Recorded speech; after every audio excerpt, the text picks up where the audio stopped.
Hello everyone, welcome back to my channel. One of you in the comments of my last few videos when I was unboxing this particular journal for me had asked me to do a pen test. So here I am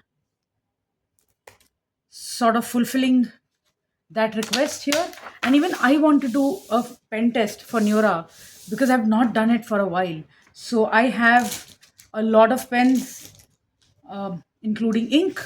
So let's get started with it. I'm very excited for this. So let me start first with the most used pen that I use all the time, which is the Pentel Energel. And I have been using this pen the most, and this is point 0.7. I absolutely love the point 0.7 nib. Even I think it can be a little more fatter or a little more, even point 0.10 is good for me.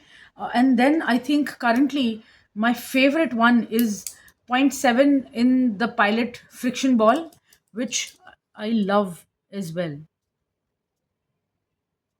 See, as you can see, point 0.7 creates a very good flow for my handwriting, but only problem I have with Pilot Friction, because it is an erasable pen, this is very light. I don't like light inks, so that is the problem. So that is the reason I feel I reach out to this a slight bit lesser. Then I have Pilot Friction point 0.4. This I absolutely love.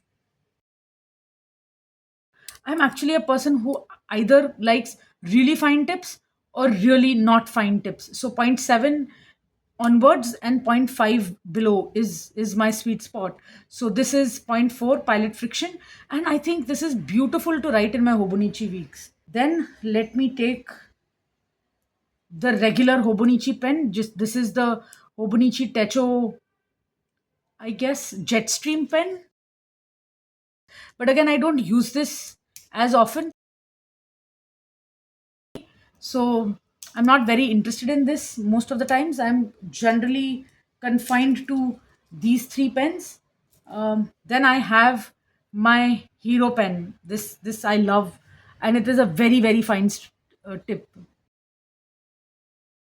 I absolutely love this pen.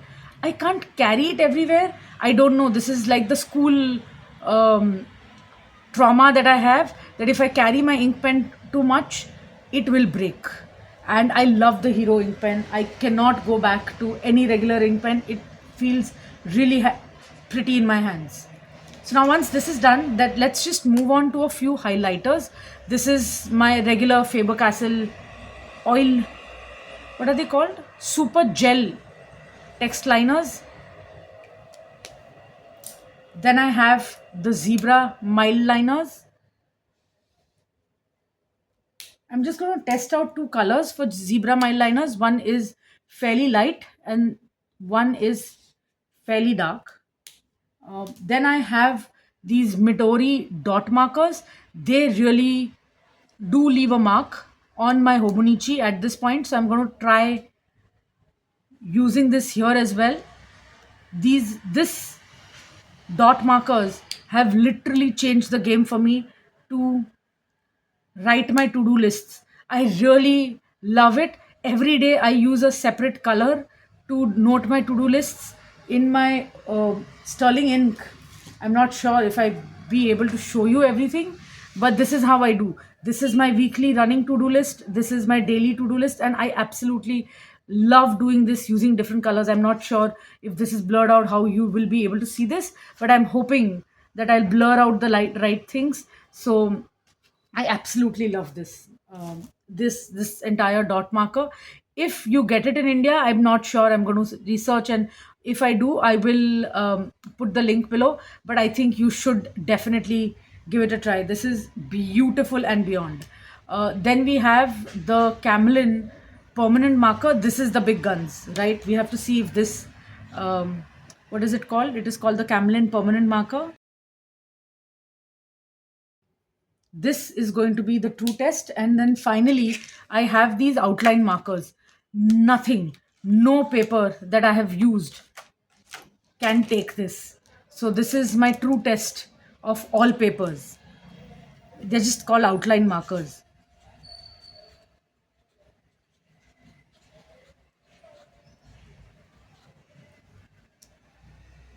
This is generally used on chart papers, but let's see if that works. So I use these markers a lot to create, to write in greeting cards and things like that. My son uses this for his projects. So this is a terrible markers for all page types.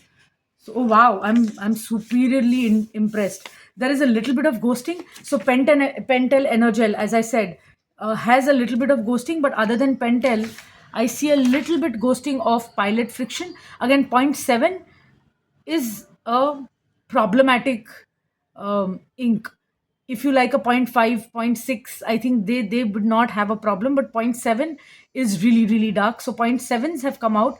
Everything else is absolutely not ghosting.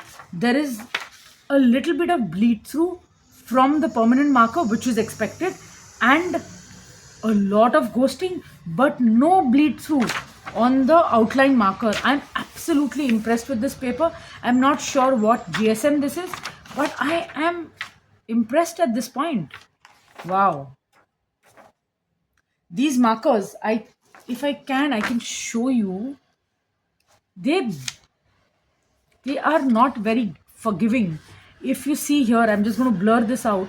If you see here, these dot markers kind of bleed through. I have no problems with it. I love it, because I'm choosing to be in the TRP, and I love the feel of TRP, and that is the reason this is there. But this has not bled through at all. You can't even feel that there is anything. If you can see, I'm not sure. I absolutely love this paper. So I'm not very scared now to either even put a little bit of watercolor. I'm not a very watercolor person, so I'm not sure why I'm saying this. But in the journal community, that is how they test paper. I'm not into watercolors whatsoever, so I'm never going to use it. But if you want me to try, let me know. I can try that. So that is it for this video. Let me know if you need a pen test in the Hobonichi weeks as well. In my first Hobonichi weeks, I think I've done a pen test. If not, let me know if you want me to do it again with the same sort of pens. That is it from me. Thank you for watching. Bye now.